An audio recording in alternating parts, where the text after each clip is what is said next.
തെക്കുകിഴക്കൻ ബംഗാൾ ഉൾക്കടലിൽ ഇന്ത്യൻ മഹാസമുദ്രത്തിന് മുകളിലായി സ്ഥിതി ചെയ്യുന്ന ന്യൂനമർദ്ദം അടുത്ത 24 മണിക്കൂറിനുള്ളിൽ വീണ്ടും ശക്തി പ്രാപിച്ച് ഡിസംബർ 11 തീയതിയോടെ തെക്ക് പടിഞ്ഞാറൻ ബംഗാൾ ഉൾക്കടലിൽ ശ്രീലങ്ക തമിഴ്നാട് തീരത്തിന് സമീപം എത്തിച്ചേരാൻ സാധ്യതയെന്ന് കേന്ദ്ര കാലാവസ്ഥാ വകുപ്പ് അറിയിച്ചു.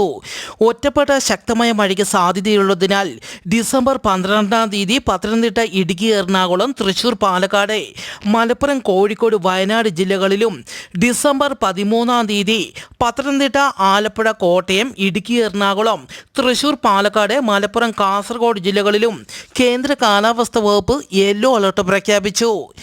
ലോകത്തെ ഞെട്ടിച്ചുകൊണ്ട് മറ്റൊരു വൈറസ് വ്യാപിക്കുന്നു. ആഫ്രിക്കയിലെ കോങ്കോയിൽ 150-ലധികം ആളുകൾ മരിച്ചു. ഡിസീസ് എക്സ് എന്നാണ് ഈ അസുഖത്തിന് താൽക്കാലിക നാമം നൽകിയിരിക്കുന്നത്. വളരെ വേഗത്തിൽ ഈ വൈറസ് വ്യാപിക്കുന്നു. കോങ്കോയിൽ നിന്ന് രോഗലക്ഷണങ്ങളുമായി ഇറ്റലിയിൽ ഒരാളെ ക്വാറന്റൈനിൽ പ്രവേശിപ്പിച്ചു.